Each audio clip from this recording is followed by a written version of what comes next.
പിതാവിന്റെയും പുത്രന്റെയും പരിശുദ്ധാത്മാവിന്റെയും നാമത്തിൽ ആമേൻ.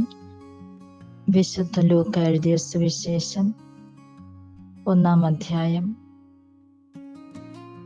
57 മുതൽ 66 വരെയുള്ള തിരുവചനങ്ങൾ. എലിസബത്തിന് പ്രസവ സമയമായി. അവൾ ഒരു പുത്രനെ പ്രസവിച്ചു. കർത്താവ് അവളോട് വലിയ കാരുണ്യം കാണിച്ചിരിക്കുന്നു എന്ന് കേട്ട അയൽക്കാരും ബന്ധുക്കളും അവളോടൊത്ത് സന്തോഷിച്ചു. 8-ാം ദിവസം അവർ ശിശുവിൻ്റെ പരിച്ഛേദനത്തിന് വന്നു.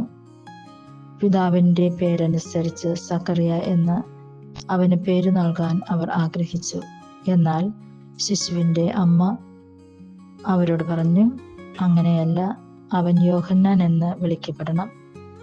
അവർ അവളോട് പറഞ്ഞു, നിന്റെ ബന്ധുക്കളിൽ ആർക്കും ഈ പേരില്ലല്ലോ.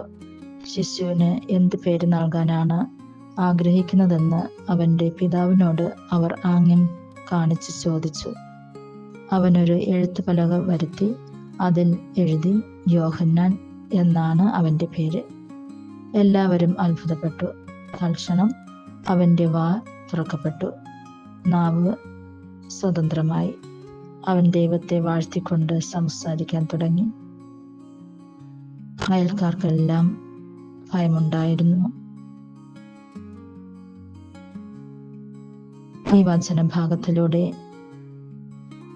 യേശു നമ്മെ ഓർമ്മപ്പെടുത്തി തരുന്നത്, നമ്മൾ ദൈവം പറയുന്ന കാര്യങ്ങളിൽ വിശ്വസിച്ച് ജീവിക്കുകയാണെങ്കിൽ നിറയെ അനുഗ്രഹങ്ങൾ നമ്മൾക്ക് ലഭിക്കും.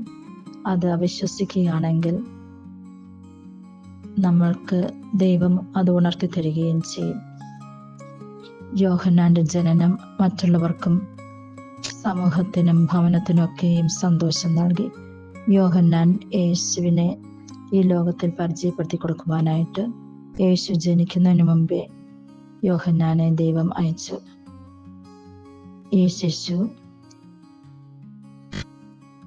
ഈ ശിശുവിൻ്റെ മേൽ കർത്താവിൻ്റെ കരം ഉണ്ടായിരുന്നു.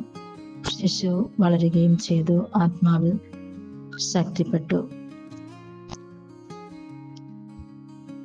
നമ്മുടെ ഓരോരുത്തരുടെയും ജീവിതത്തിൽ ദൈവം താങ്ങും തണലുമായി മറ്റുള്ളവരെ കൂടി നമ്മൾക്ക് സഹായമായിട്ട് ജനിപ്പിക്കുന്നു. നമ്മളൊന്ന് ആലോചിച്ച് നോക്കിയാൽ നമ്മൾക്ക് എത്രയോ പേര് സഹായമായിട്ട് നമ്മുടെ ജീവിതത്തിൽ വന്നിട്ടുണ്ട്. നമ്മൾ പോലും പ്രതീക്ഷിക്കാത്ത എത്രയോ പേർ. എന്നാൽ ചിലപ്പോൾ പ്രതീക്ഷിക്കുന്നവർ നമ്മളെ കൈവിട്ടാലും ദൈവം അയക്കുന്നവർ നമ്മളോടൊപ്പം ഉണ്ടായിരിക്കുകയും നമ്മുടെ ദുഃഖത്തിലും സുഖത്തിലും ഒക്കെയും കൂടെ ഉണ്ടായിരിക്കുകയും നമ്മളെ ആശ്വസിപ്പിക്കുകയൊക്കെ ചെയ്യും. ദൈവം നമ്മുടെ ജീവിതത്തിൽ പലരിലൂടെയും ചെയ്തെന്ന അനുഗ്രഹങ്ങൾക്ക് നന്ദി പറയാം. അതോടൊപ്പം തന്നെ ദൈവത്തിൻ്റെ ഹിതമനുസരിച്ച് ജീവിക്കാം. അതിനായിട്ടുള്ള കൃപാവരങ്ങൾ പിതാവായ ദൈവം നമ്മൾക്ക് ഓരോരുത്തർക്കും നൽകട്ടെ എന്ന് പ്രാർത്ഥിക്കുന്നു.